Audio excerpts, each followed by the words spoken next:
Tell them I'm a winner, yeah, the believer. Give thanks, so when me a bleed. Set speed, I carry on now. Big man in town, them shoulda know say me I keep it crown, yeah. Plant seeds, work feed. Well, enough of them want ready born. When the food gone so long, them run. And them can't be found, still man fight the fight, me not give in. Day and night, me keep on building. Way of life, me breathe out, breathe in. Oh, oh, oh, oh. Tell them I'm a winner, yeah. Not pop down, not Joe, not turn in a sinner. Oh, man still a believer. Even if me get knocked down, me keep the bounce. Now see me front, you got me from a little and I grow. Good evening and welcome to Prim and Proper Sports. I'm your host, Sonia, and I have my friend who's been doing his show for a while. So you haven't seen him in a while, but he's made some time for us to do a very limited edition of tonight's draft show. Mike Tipton of The Tipping Point. Tip, how's it going? It is going fantastic. Thank you. I'm glad to join you here again. I know it's been a while, but I'm back. Listen, the voice, the myth, the legend. He is here. And we are here to talk about these first few picks of the draft. I'm super excited. Congratulations, as noted, Cooper Flagg. But before we get into all of that, Tip, tell everybody how to find you because it's been a little bit of a while here.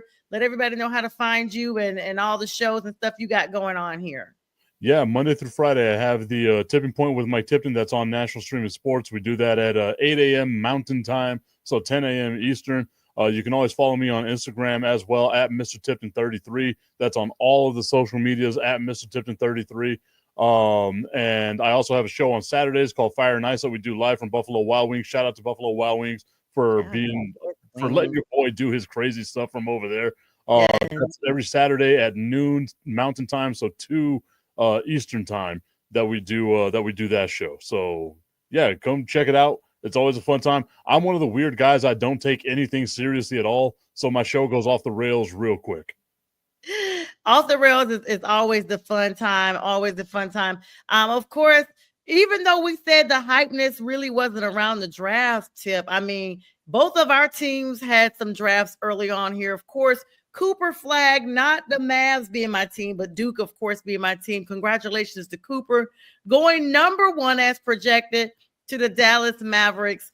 He was up there in rare form with his mom and dad. His mom, a legend in her own right, and only the second player from the state of Maine to ever go into the NBA draft. The last being in 1984, and from his hometown there, the Pine Tree City, 3,100 population. Congratulations to Cooper, now a Dallas Mav.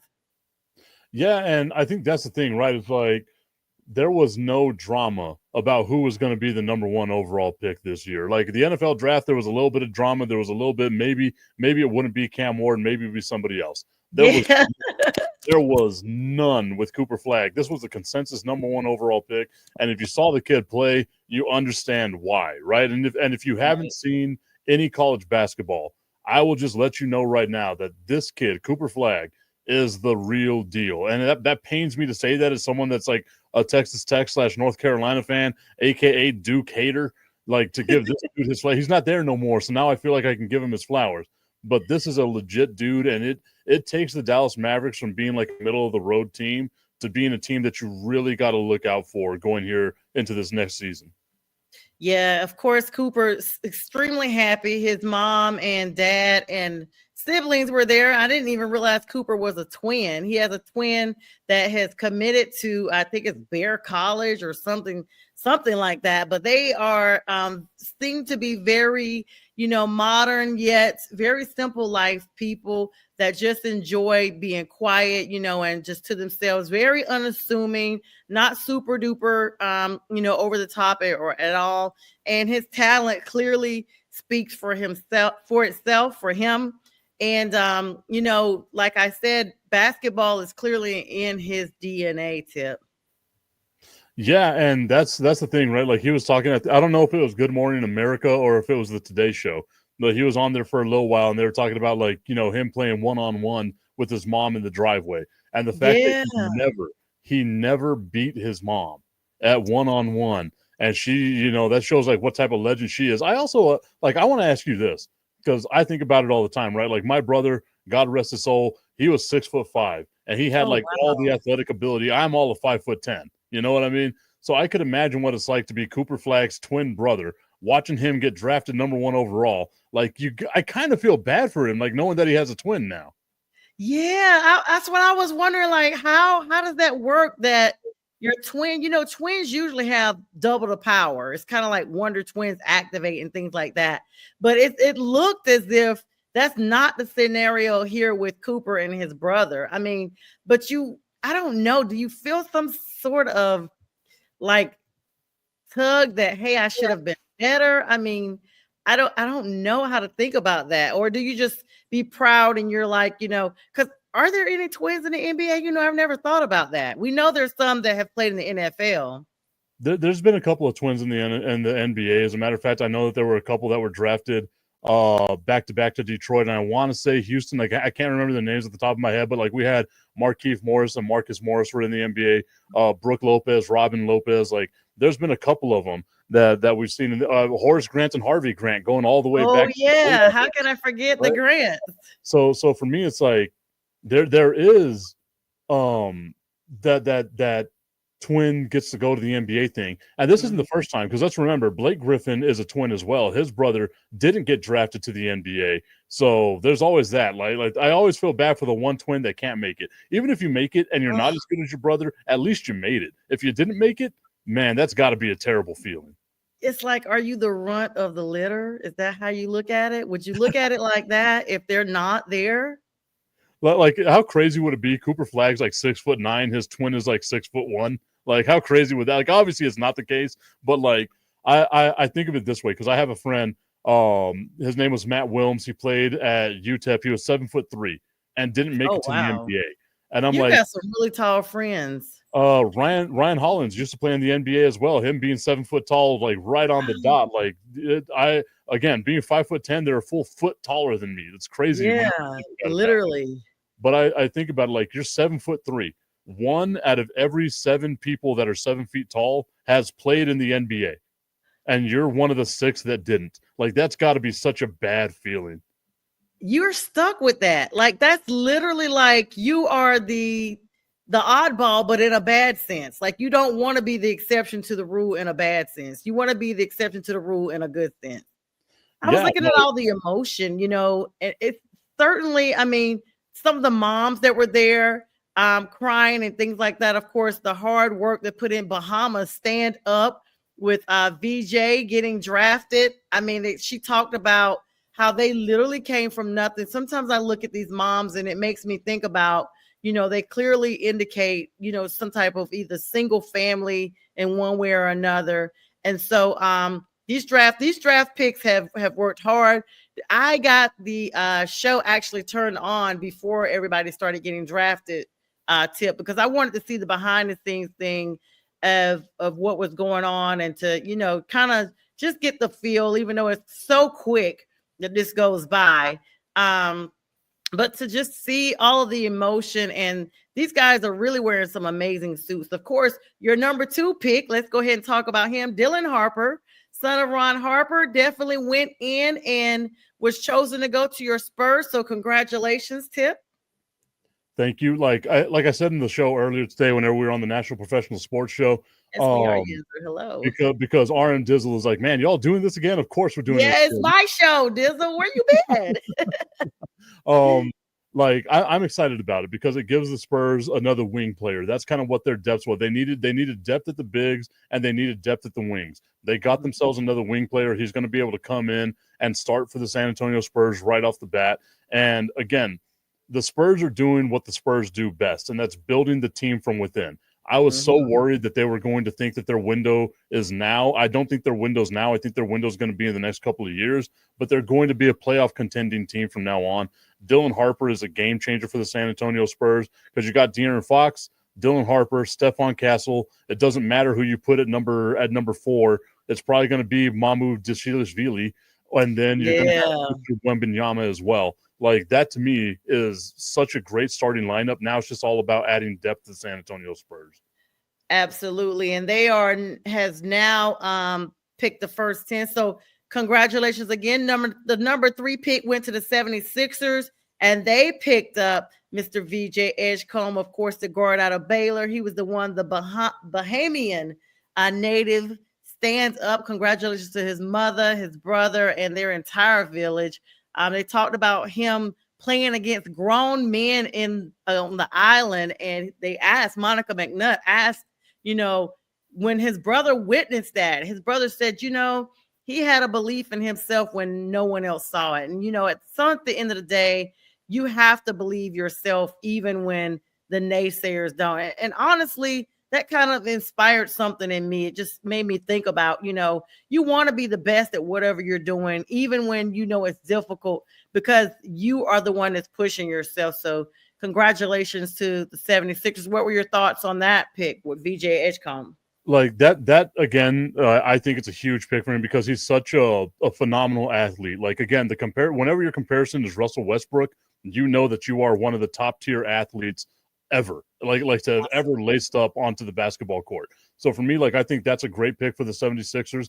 It's just the 76ers franchise always feels like it's been snake bitten a little bit, right? Like, Joel Embiid can't stay healthy. Paul George, we know, is made out of glass. The process seems to have fallen apart. So maybe this can be something that helps them not just like be a playoff contender, but maybe they can win in the first round. Maybe they can win in the second round. But if like with that team, it's all about health. If that team can stay healthy, they're going to be a phenomenal team. And then like hearing about his story, like you said, playing against grown men and stuff like that, it reminded me of like my upbringing. Like, people don't realize this at 5'10", I'm actually really good at basketball. I'm just really short compared to most basketball players, right? And yeah, never see you coming. I grew up, playing. I was 12, 13 years old playing with grown men on the basketball court. And my brother made sure to tell them not to take it easy on me because they wanted me to be good. And even, playing high school ball, playing, city leagues and stuff like that. Midnight basketball. I don't know if you remember midnight basketball. Yes. Basketball was my thing. And for me, I was so excited about like that because they taught me how to play ball the right way. Like how to, you're good. Even if you're the smallest guy on the court, you've got to find a way to make it happen. And that's like one of the the things that's going to help out Edgecombe as he gets on here as well. Yeah, I like that. It's kind of like playing and one ball there, Tip. I mean, you have to think about it like, we used to call it street ball, but honestly, that's how you box out, you make the big plays and you make sure that you play defensively and offensively. And at the end of the day, that's how you actually learn how to play the game. It's so weird. People kind of get away from that with all the refereeing and things we have of this day and age. But at the end of the day, that's the original way that everybody learned to play basketball. Can I give a shout out to someone right now? Seeing the comments. Absolutely. We got my guy Tommy Carranza, TC915, that tuned into today's show here on Prim Proper Sports. He's a Dallas Mavericks fan. He was so jaded by this team because they traded away Luka Doncic that he didn't watch any of basketball outside of them trading Luka Doncic. So as soon as that happened, he was done with basketball. And he said that if the Mavericks drafted Cooper Flagg, he'd be back in on the Dallas Mavericks. So it's glad to see that he's going to get to love basketball one more time until the Dallas Mavericks trades Cooper Flagg. I'm super excited that Cooper is bringing the energy. That's what KP was saying here at the table. Big, oh my goodness, the panel here tonight. Big Perk, he was talking about how, the boos have now turned to cheers again for Mavs fans because of Cooper, because they could not believe that, they got rid of Luka Doncic. And I honestly couldn't either. Yeah, I know that's still a tough subject for you, Tommy. Thanks so much for checking in tonight. And always great to have you on the show. But I mean, that's absolutely what it is. It's about bringing the thrill back, trying to bring the momentum back. And let's hope that he actually shows to bring what they actually are standing in need of. Because at the end of the day, God forbid it's less than what they thought, then they're going to be back to being mad because they're going to feel like, okay, we traded him away and we still are not in a good position. So Well, I think Cooper Flagg with Anthony Davis can kind of fill that void that Luka left. Like now you traded away a guy that you thought was going to be there for 10, 15 years. Now with Cooper Flagg, you have a guy that you can feel is going to be the next franchise guy. But it's always going to be in the back of their mind now as Dallas Mavericks fans. You traded away Luka Doncic. You can trade away anybody. Like you can trade away anybody. But I feel like this is going to be an exciting team to watch. Again, I don't think they're going to be a championship contending team, but they're going to be fun to watch. And you're going to have 3 teams from Texas, Houston, Dallas, and San Antonio, that are going to be fighting for playoff positioning as we get later on in the year. It's going to be so much fun. Cooper Flagg was actually the 2025 Naismith winner of the year. But not only that, Tip, he is known as the most outstanding freshman in Duke history. And that is saying something big. To put him ahead of, Grant Hill and Kyrie Irving and all these greats that have come through that franchise. And keeping it with Duke, the number 4 pick went to the Charlotte Hornets, my second NBA team. Congratulations to them for keeping Con Knippel. Definitely the forward out of Duke, the number 4 pick. He stays at home just right down the road. Charlotte and Durham about an hour apart. So how exciting that his family can now actually attend games in person.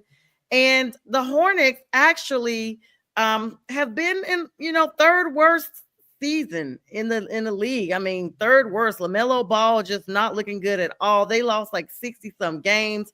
It was really, really bad. Third worst record in the league. How much of an impact do you think Con brings in? I mean, he's still new at it, but he's definitely known for both sides of the ball performing extremely well.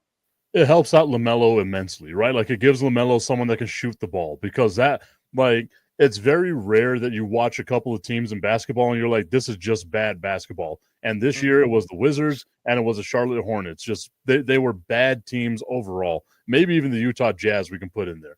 But now it gives LaMelo Ball and the Charlotte Hornets another scoring option, right? Like, I don't think he's going to be in there and like average 20 points a game or anything like that, but he gives you a knockdown shooting presence, because we saw at Duke, he's a big moment guy. He's not afraid of the pressure. He can shoot the ball. And I think that that's what he's going to give. The one thing that I would question with this pick is he's not great defensively. His lateral footwork isn't necessarily there, but if you need someone that's going to help you shoot the ball, that's exactly what you get with Con Knippel. And I think it's a great pickup for Charlotte, because again, you're going like you want the fans to be excited about something.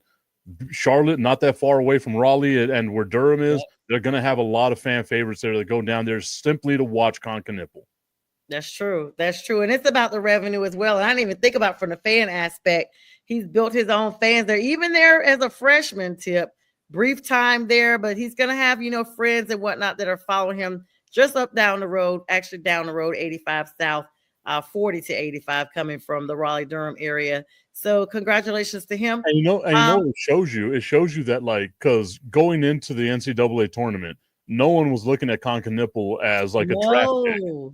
And he balled out in the games that he balled out in, and he was able to capitalize on being himself. Like, I would have not thought of Con Knippel as a top 5 draft pick. The fact that he goes number 4 to Charlotte, that shows that he balled his ass off to get to where he needs to be. Yes, absolutely. And that's what I was thinking. I was just like, whoa, like, I don't even know if I probably had him maybe number 9 or 10, and that would have been pushing it.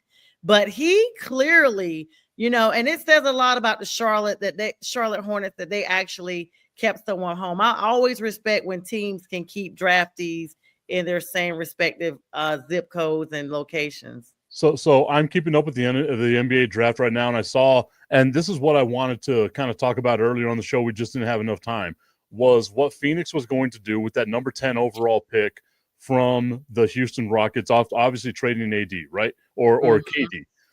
They get Dylan Brooks, which is a great defensive guy to have on your team, great glue guy, and they get Jalen Green, which is a guy that can put the ball in the bucket. Like, we know he's a bucket getter. And then what are you going to do? How are you going to help this team out? You get yourself a defensive anchor, another guy from Duke. 3 Dukies going in the top 10 right now. Yep. And Maylock going over to him. I think that's huge. Again, I think this trade, even though people are going to say it helps out Houston and the sexier name goes over to Houston with Kevin Durant, I think this trade is going to be one-sided whenever it comes over to Phoenix. That it helped them out immensely, giving them talented guys and then giving them a 7'2" center that can just anchor that defense. That doesn't have to be the number one guy like DeAndre Ayton had to be a few years ago. Now you got Devin Booker, you've got Dylan Brooks, and now you have Maylock there. You got Jalen Green. Mhm. The Phoenix Suns are going to be, again, another fun team to watch. Yeah, and with that though, they did not trade. Houston just picked Kamani Maluk for number 10. So he's standing on the stage crying. Well, it's Houston's pick that got him, but the trade isn't going to the Kevin Durant trade doesn't go through until July 6th. So as soon as July 6th comes, that's whenever all that's going to be traded out. Wow. So is Kaman going to? He's going to be going to Phoenix. That's crazy. You know, I was thinking that the trade would be kind of like in the NFL. You see it switch out, and then all of a sudden, oh wow. If it was pick for pick, then yes, it would be that way. But because you have a player who's under contract, you have to wait until the new season begins on July 6th. Oh, wow, that's crazy. And not only that, speaking of that, June 30th actually begins the official trade season. So we're going to see more people move around beyond this couple of days that we are seeing here with the draft. Number 5 pick went to Ace Bailey. Tip, you and I talked about him a little bit on the earlier show where we felt like he was trying to taint his draft to go to the Wizards. And he was picked one pick ahead of the Wizards by the Utah Jazz. And even in his interview, the confidence, they actually talked about it. It exuded just a normal interview there because he spoke about how he's trying to bring something to the table. Ace Bailey, number 5, Utah Jazz, Rutgers. Like, without all the drama, I think it's a great pick. With the drama, I got questions, right? And I even said this, like I would draft him ahead of Washington just to dangle him out there and be like, what can I get from you guys? Because we know this is your like guy. A carrot, like a carrot. Like, I wouldn't be surprised if by the end of today, there's some sort of trade that's worked out that sends Ace Bailey over to Washington. Like I would not be surprised if that happens. If Utah winds up keeping him, it's not going to help them out a whole bunch because Utah is a bad basketball team. I went to Utah on March 3rd. And I watched the Detroit Pistons versus the Utah Jazz, and the Detroit Pistons absolutely waxed that ass. And it was not it wasn't a fun game. It was a bad game. And you can see the crowd. It was like maybe 15 or 20 of us there. So for me, it was, like it's a good pick. Like maybe it helps them out down the road. But man, that if I'm the Jazz, I'm trying to trade him away to Washington, see as much as I can get from him. And you know what, TC, that's exactly what we said, that he was literally mimicking the way Shedeur Sanders tanked his own thing. I mean, not doing the workouts, but at least Shedeur is doing his workouts. Like this guy, Ace Bailey, was not showing up to these workouts, canceling them at the last minute. Do me a favor, Tip. Explain to our audience who does not know how the draft/trade works, because that was something new that you just broke to me. And so I'd like our audience members that don't know that just because a player is drafted tonight doesn't mean they're actually on the team like how the NFL is. Explain that a little bit for our audience, because I have a lot of fans that are probably DM me later and ask me to explain stuff. It happens all the time. So I'd rather ask you. No, yeah, I'm happy to answer this. So whenever you have a draft, if you trade just draft pick for draft pick, you swap picks, then it happens that way, right? Like you get to go to this team right away. Think of it like the Kobe Bryant trade for Vlade Divac, right? Kobe was drafted by the Charlotte Hornets. It had to wait a little bit for him to become an LA Laker. That's the exact same thing that happens here. So if you have a contract or a player that's under contract that you're trading, that trade does not go through until the league year starts, which is going to be July 6th. So even the Drew Holiday trade, that's not going through until July 6th. Kristaps Porzingis, that's not going through until at least July 6th. So everything that's happening here, even though Maylock was drafted by Houston, come July 6th, you're going to see the pictures of him in his Phoenix Sun shirt and his hat and all that, because that pick was traded by Houston to Phoenix for Kevin Durant. And because it was traded for Kevin Durant, we have to wait till July 6th for this. It sucks that it's that way. I would have preferred to have seen we all know it's going to be that way, so I don't understand why they have to do the pomp and circumstance of this. It's just the NBA does these things. That is so crazy. No one of the commissioners getting booed. But I did see Cooper Flagg is going to be wearing number 32. I saw his jersey unveiled on the sideline. So, barring any surprises there, Tip, because the way you just explained it, who knows? We may see some other blockbuster trade, and then Cooper's not a Mav. I mean, well, that's why you see with the NBA, whenever they have trades on like deadline day, they don't say they traded this player. They say they traded the draft rights to this player. Yeah, they did. They did. Okay, that makes a lot of sense. Shout out to the Brooklyn Nets, who have 5 picks coming up here. They've picked one in their number 8 spot. We'll get to that. Tip and I are just covering the top 10, and then we're going to let you guys reprieve for the second half of the draft because we're doing an abbreviated show. Tip, thank you so much again for joining me as always. Let's go to the number 6 pick, the Wizards that we talked about. That is none other than Trey Johnson out of Texas. That's the number 6 pick, and the Wizards got him. Definitely, I mean, are you impressed about that? What do you think about that pick? He's coming from right there in Texas. It's a good pick. You got a good player. You got what you needed, the best player that was available to you at that position, right? And Johnson he's going to do what he's going to do, right? The Wizards are just so bad. And the Wizards did a good thing earlier this year by trading away how do I put it? The Wizards had a lot of young players that were surrounded by veterans who weren't good NBA veterans, right? Like you had Kyle Kuzma, who was your veteran. You have Jordan Poole, who's your veteran. And both of those guys are extremely immature to be leading your team. So what did the Wizards do? They trade away Kyle Kuzma. They bring in Chris Middleton from the Milwaukee Bucks, a guy that's won a championship, a guy that was a number 2 on a roster. And now they're trying to just rebuild this team. Is it going to make a huge difference in the Wizards' standings? Probably not. They're probably still going to be the worst team in the NBA, at least in the Eastern Conference. But it's the right pick for them because it helps them out getting the best player that was available at that position.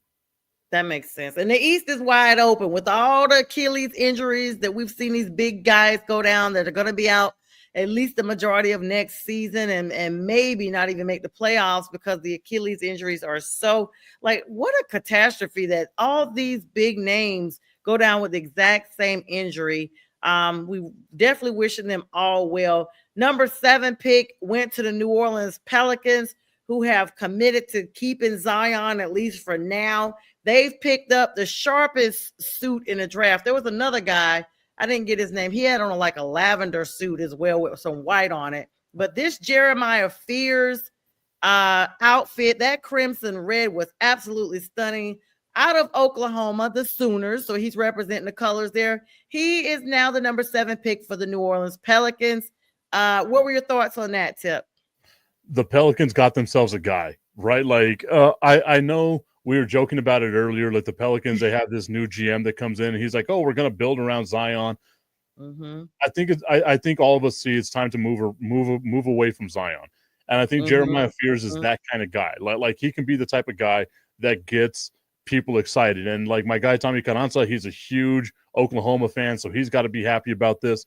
And for me, again, the Pelicans are such a bad team that it's not going to make a huge difference in the standings. It's all going to depend on what happens with what they build the roster around, right? We just saw that they traded away CJ McCollum. So now, and I think that the writing was kind of on the wall. If Jeremiah Fears was there, they were going to go ahead and get themselves a guard that can shoot to replace CJ McCollum. It's just the Pelicans are so bad that that Johnson, Fears, Ace Bailey, like these dudes are going to have to. They're going to take a lot of lumps before they can get up to where they want to be as a playoff contender, because those 3 teams that we mentioned, the Jazz, the Wizards, and the Pelicans, and even going over to like Conca-Nipple, the Hornets, all these teams are so bad that they have a lot that they need to do, but it's good building block pieces that they need for the future.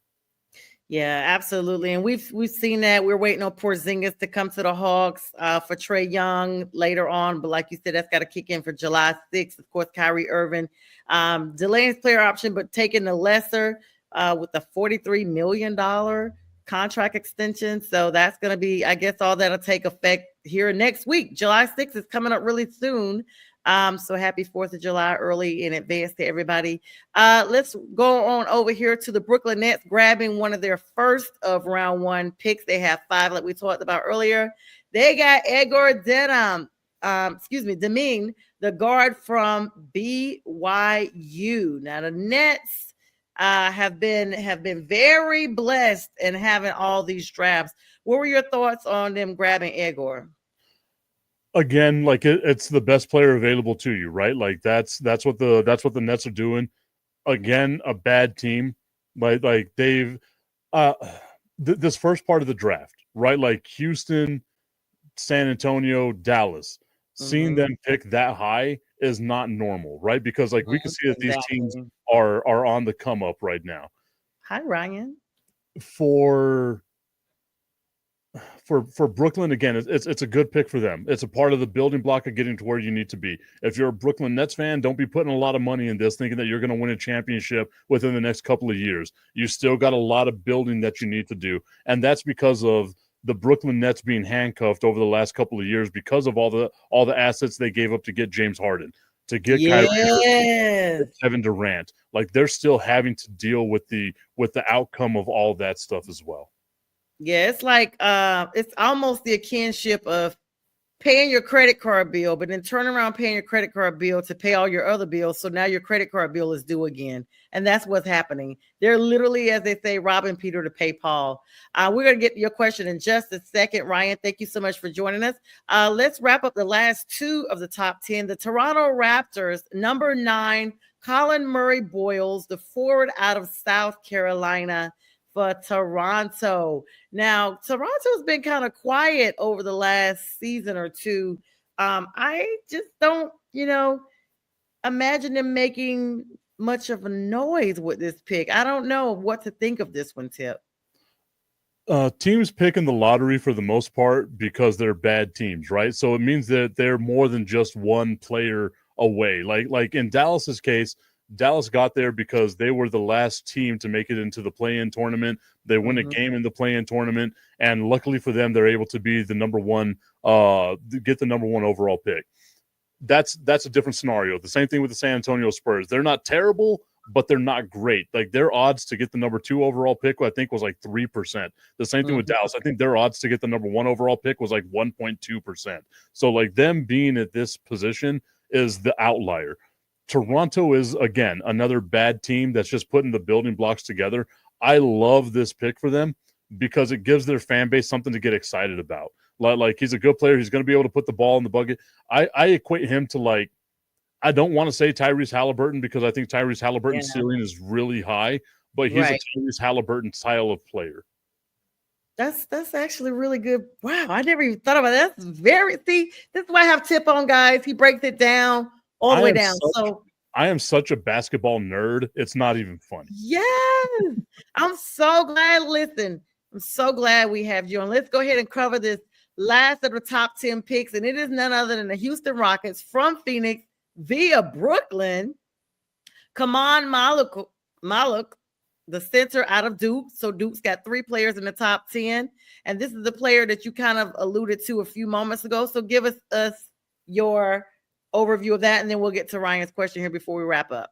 I think this is a tremendous pickup for the Phoenix Suns. Again, you have Devin Booker, you brought in Dylan Brooks, you brought in Jalen Green. You're going to have a plethora of second-round draft picks coming up as well. Maluk is a guy, a defensive, again, just a defensive presence that you cannot teach, right? Like 7'2", you can't teach big. And he's the one thing that I would say with him, like he's not going to be able to stretch the floor, but you have enough shooters around him that he's going to be able to get isolations in down on the block. The one thing that I do not like about his game, that I cannot stand about his game, is that he cannot take dudes off the dribble. He is so bad at dribbling the basketball. But if you can get him in an isolation and maybe he doesn't get double teamed because of the amount of shooters you have around him, he could be effective. I think he'll be much better than DeAndre Ayton was. I think the ceiling for him is much higher than it was for DeAndre Ayton. And he doesn't have to be the guy. Like he can go in there and just be himself because you have so many stars that are already there in Phoenix. I think this is a tremendous pick for the Phoenix Suns. Okay. And so, even though it went to Houston, he's going to Phoenix. Yeah, and I do have to say we're going to skip over number 11. The second youngest in the NBA draft, 3 days older than Cooper Flag, Noah Isingwe has gone to the Chicago Bulls at number 12.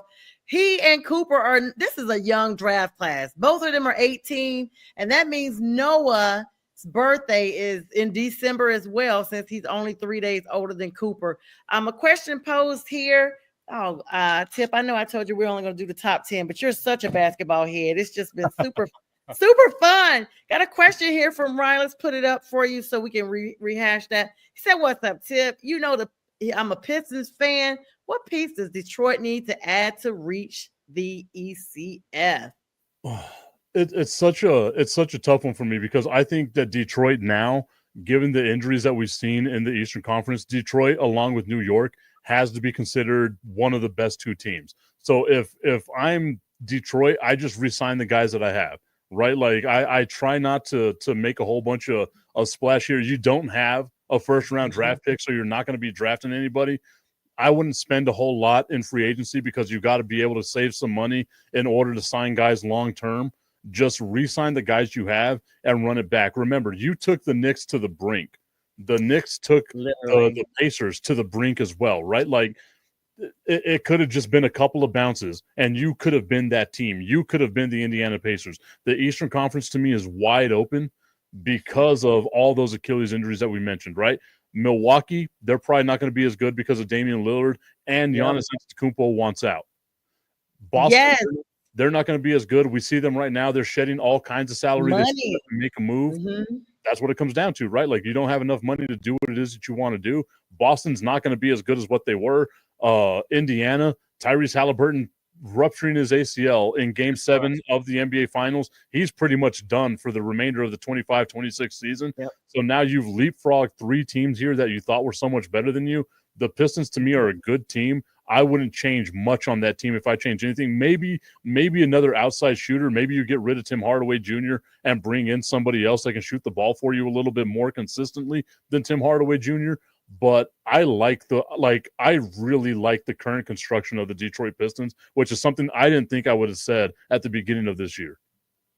Yeah, and it's only right. So I hope that answers your question, right? I hope, and it's only right since we jumped over to number 12 as we get ready to wrap up. Number 11 was another Duke player, Tip, none other than Isaiah Evans, Portland Trail Blazers, the wing out of Duke. So Duke is stacked in this top 10 and now going in over past number 11 and 12 as well. Tip, always a great show with you. It's crazy. It's crazy to me that Duke has that many players going in like the top 15 and didn't win a national championship. Yeah, and you know what? And that's the thing. All of these guys, like there was a couple of them, you know, with him and Khan, definitely freshmen that had they stayed with the team, you know, was predicted to run it back. But let's be clear, because I'm a Duke fan. The Bruiser brothers are coming in. Okay. And they are predicted to take Duke all the way again. So Carolina fans out there that watch this show, don't get your hopes up just yet. Connecticut, none of you guys, don't even worry about it, because we're going to run it back again. You heard it here first. Say the clip, mentally check it, whatever you got to do. It's Duke all day, every day. And even though, you know, we wish Cooper and Khan and Malachi and all these gentlemen that have gone into the draft that are now professional NBA players the best, we are going to run it back. What is your biggest news tip here as we get ready to wrap up? I know I keep saying it, but before you know it, it'll be our whole hour. And I'll be like, yeah, he stayed the whole hour. I mean, you want me to stay the whole hour? I can go the whole hour. I got no problem with it. Okay, well, listen. We're already at 38 minutes. We might as well just go the next 22. Yes. Like, might as well. This is why I love you. This is why you're my friend. And I've missed you. And since, you know, I haven't seen you in forever. And you're such a basketball nerd. Like, you literally can, like, explain things. Like, some of the stuff you said, I was just like, dang, I never thought about that. So, you know, having you here is great. So I guess we got enough time to go up to maybe number 20, because we're on number 13 now. Atlanta Hawks are on the clock. They just picked, and they are picking. Let's see. That's what the team needs, is a shot brawler. They still got Asa Newell is still on there. How about, I hope they pick Asa so he stays in Atlanta. He stays in Georgia. No, I want him to go to San Antonio. San Antonio's picking right now 14. I want him to go to San Antonio because it gives San Antonio the depth at the big position. I know you do, but I'm hoping because he is a big name and you guys do need that depth. But I guess I'm kind of like how, you know, Khan is staying in Charlotte and staying in the Carolinas. I'm thinking like, I love when teams do that. Just a small plug. That's why Falcons fans really had a problem with Carolina, because Cam went to Charlotte for the Panthers and he's an Atlanta native. So yeah. So who was the announcement? What's the announcement? Because I missed it. My team is lagging. My TV's lagging. I am looking up right now. I just saw the name. My computer refreshed on me, so I'm trying to wait for it to go ahead and give me what it was. But I know it was not Asa Newell. It is not Asa Newell. No, it is Derek Queen. They drafted Derek Queen. Oh my gosh. What are you doing, Atlanta? No. There's a pick now. I see it. But that's the thing, right? Like they needed a big. I guess now in like Maryland. This positionless basketball, like you don't get, like he's listed as a center, but he's only 6'9", right? So that's more, for me, that's more like a power forward. But we got positionless basketball now. I can't see a dude 6'9" guarding a 7'3" Victor Wembanyama. You know what I mean? Like it doesn't make sense to me.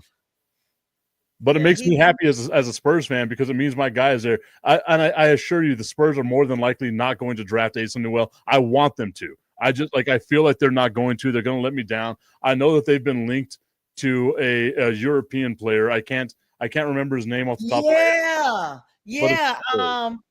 Let me pull his name up. I had it up earlier. The guy with all the I saw him earlier. He has like a big hair. Because as soon as they said he was European, I was like, he might be my cousin. Because I'm always like looking for. My mom is, you know. And so I'm always looking. And good evening to everybody coming on. We see all the views here. Thank you so much, guys. Don't be afraid to come in and say hello. Let us know if you're looking for a certain player on your team. If you got a question about the draft, I got the sports expert here for basketball here tonight with me, Mike Tipton, the Tipping Point. Make sure you guys check him out. Is it 8 o'clock or 9 o'clock Eastern time? Did you on Tip? It's 8 o'clock Mountain Time, 10 o'clock Eastern Time. Yeah, I feel like every time I go on there, I see it. I guess that's what time I finally get up and get stirring around. But it's always a great show, and he's very great about explaining things. You guys heard me ask him earlier about explaining this trade stuff, which is crazy to me. So these players could be thinking they're going somewhere, and it's like, Well, and what it does too is it leaves leeway for teams to be like, you know what? I don't know if I want to do this. Yes. Like, so it'll be like, that's never happened in the NBA, at least not in like recent memory. I don't think it's happened, but I'm sure someone's going to be out there like, it happened in 1942 with this player. And I'm like, look, guys, I don't care about 1940s basketball. I care about now, right? It hasn't happened, but it leaves. It's kind of the same thing that the NBA has during free agency, which they have the moratorium period. So you have a certain amount of days where you can say, you know what? I don't like buyer's remorse. Yeah. So the lemon law. We can just call it the lemon law. That's the lemon law. So I think the player you're talking about is Noah Estingwe. No. Is that who you're talking about? No. Has he been pulled yet? No, he has been pulled. He was pulled by he's already been pulled by the Bulls. Yeah. I know who you're talking about. Let me get this guy's name up here. But they just compared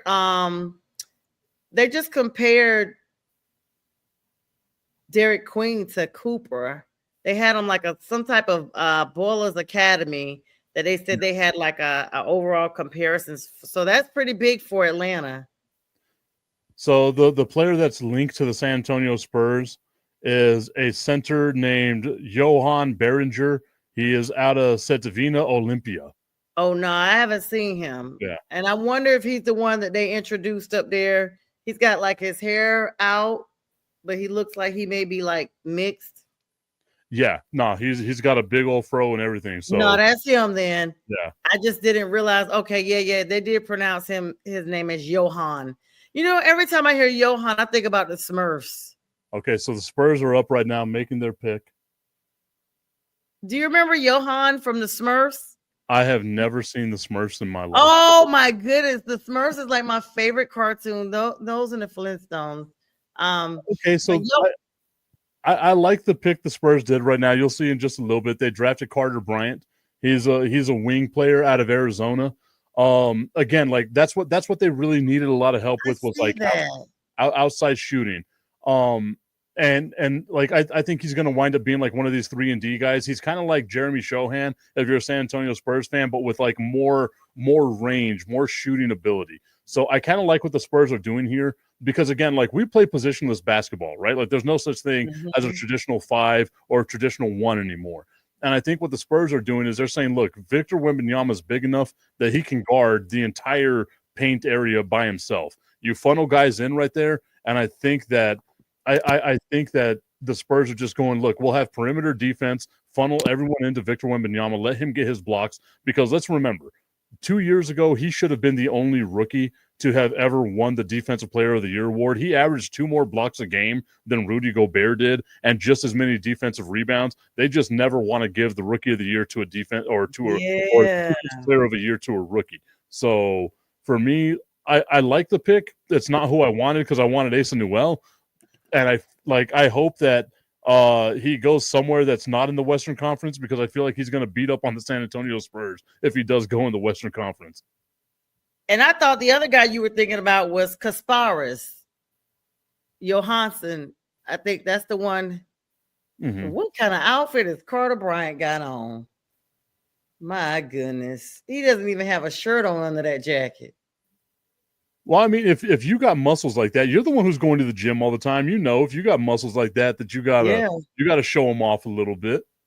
Well, I mean, you can't really see his muscles. It's just more of his chest. And I just think of how hot that suit has to be that you don't have anything under there. Like, you've got to be perspiring. I hope he's using Dove Whole Body or Happy Nuts, Tip. There we go. Yeah. I hope your people. I hope he's using the Happy Nuts whole body deodorant. It keeps you smelling good. It's made with aloe. Use promo code Mike Tipton at checkout, www.myhappynuts.com. Absolutely. See how I can plug that in there? Great segue. I had to get you to do a shout out. Make sure you guys hit him up, for that coupon code, because guys need to smell fresh too. They got all kind of stuff out there for girls all the time, sprays and peels and everything. The way that I say it, from your pits to your tip, you got to make sure you're smelling fresh. Oh, okay. You guys heard it here first. All right. So I cannot believe that Asa Newell is still on the board. The OKC Thunder are on the clock, your world champions, and in 4 minutes they will be choosing. Yeah. And I can see them drafting Asa Newell. This is what my fear was. And this is the thing that people need to remember about Oklahoma City. Oklahoma City, even though they won the championship, they have 13 draft picks over the next 4 years, right? Like we talk about how many the Brooklyn Nets have right now. Let's talk about those 13. Like, they have the ability to go through and make a dynasty right now. And for me, Oklahoma City's got to be like terrifying. No matter what they do, it's probably going to be the right pick, because they have so much depth on that team. But it's also, what it also means is that some of that depth that they have on the team can start, going out in free agency. That is so crazy, though, because, Asa Newell is the one with the big hair. He's out of Georgia, so it's not the European one. Well, the European one also has big hair. Okay, I missed him because they're showing their pictures now. You'll see it in a second. That Yukonis Kasparas. These are all the big players. There's Thomas Thorbert, Jamal, is that Jamie Richardson? I can't see well. Somebody Fleming. Those guys are all up. And right now, literally, I think round 1, we only have 2 more picks actually in round 1. So we actually got folks through round 1 here, Tip. No. It'll be the top 15 here in the first part of round 1. Round 1 has 30 teams picking. I was wondering, what does the screen up here say? Okay, maybe they're talking about Oklahoma's picks that they have. They have a second round at number 44. And this is one of the things too, like the reason why I think the Spurs more than likely didn't draft a big is because Gershon Yabusele, who was on the French national team, gave the United States a whole bunch of fits in that gold medal game just last year. he's been linked to going to San Antonio. So that might be the reason why. Like, once again, you get a guy that played Oh with my Victor God. Wembanyama on the national team with the San Antonio Spurs. That might be something that the Spurs are looking at right now. So Yabusele being linked to the Spurs might be the reason why they went with the wing. They went with 2 wings in the first round. Yeah, and the Spurs your number one team? I know you kind of follow all things Texas. Yeah, no. So like I love basketball, but whenever it comes to like what my favorite team is, it will always be the San Antonio Spurs. I was born on Jordan's birthday in his rookie year, so I followed a lot of Jordan stuff. 17. And whenever Jordan retired for the first time, I was like, look, I'm not a Bulls fan, I'm a Jordans fan. I got to find me a team. And David Robinson was looking like a superhero. I don't know if you remember how Yes. David Robinson was. He was super Christian at the time. I was super Christian as well. And it just felt like a perfect fix, especially with Avery Johnson being on the team, the little general. He was 5'11". I knew I was going to be the shortest guy there, so I fell in love with like that 1994 San Antonio Spurs team that had like Antoine Carr and J.R. Reed with the team. Like that was Vinny Del Negro. Vinny Del Negro follows me on X, so that's one of the coolest things. But like that team right there with the San Antonio Spurs, that's what made me fall in love with them. Oh my goodness. You know what, Tip? Even though you were born not that long ago, the fact that you just seem so like beyond your time, because like the mailman, the answer, all the early 90s. I mean, I was born in 1984. Come on now. That feels like forever ago. It does. But I guess because there's like okay, I guess you're right. When you said Jordan's rookie year, I don't know. For some reason, I'm thinking championship, and my mind just went to the 90s. That's why I was like, well, how the heck is Tip? Because, and with me, like, I missed out on the Magic and Larry Bird era. Yeah, the Bird era. I fell in love with basketball because of that 1992 Dream Team. I was 8 years old, and watching what that team did, once again, you had Karl Malone, you had Patrick Ewing, you had David Robinson on that team.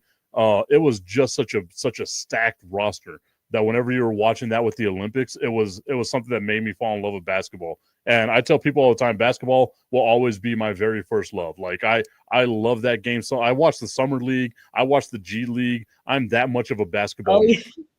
Let me tell you, people have always asked me before I got into podcasting.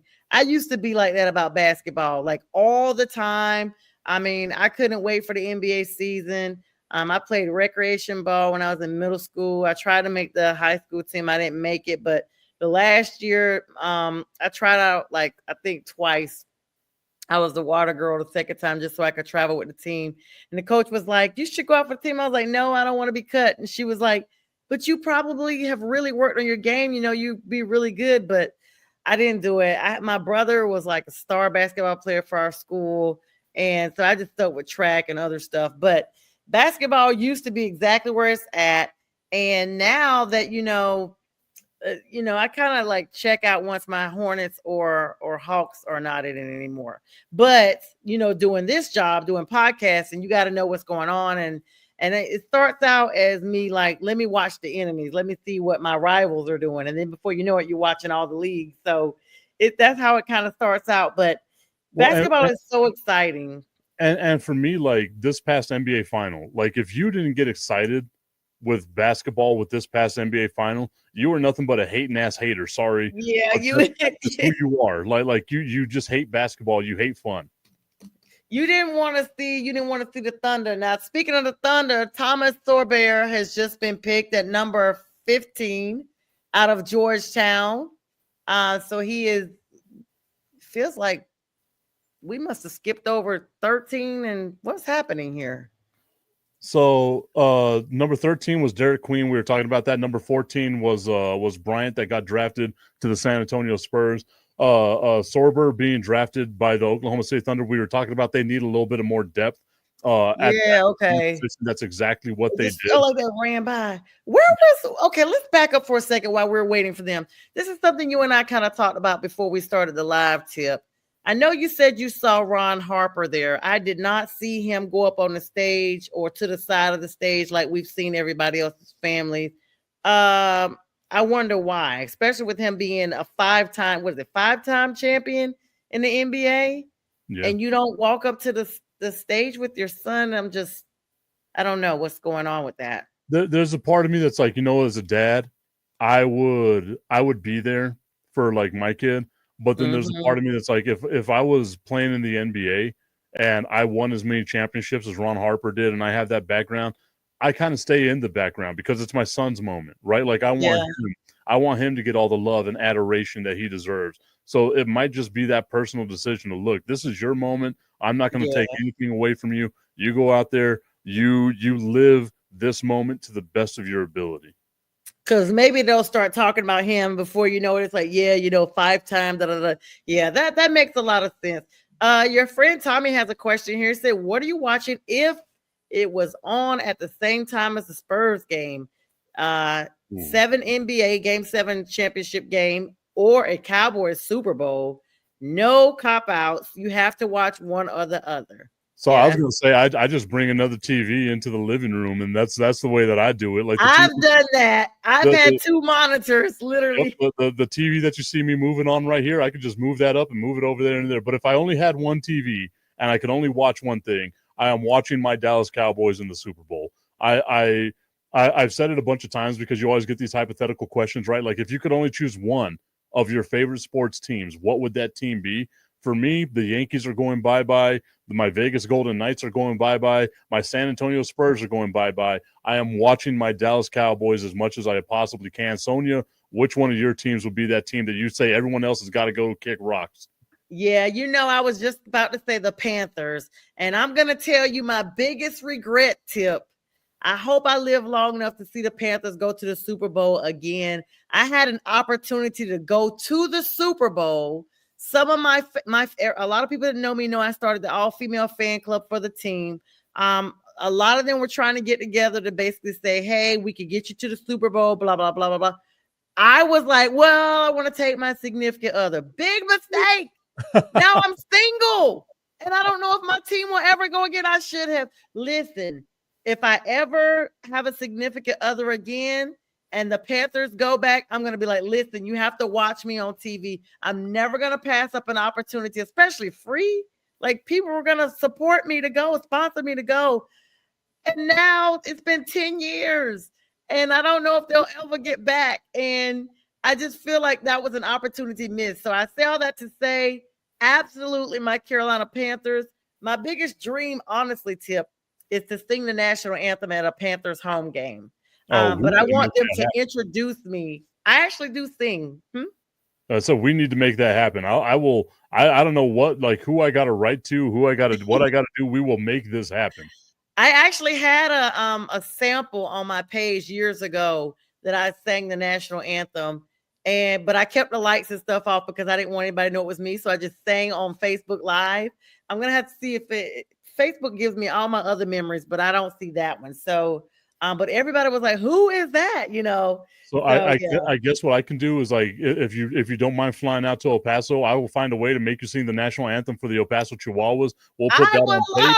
I will make sure we get this working. I will listen. Let me put that on my calendar. Like, let's make that really happen because anywhere that I can, I've been a singer. Me and my sister actually, we wanted to be in vogue growing up. We used to practice after school.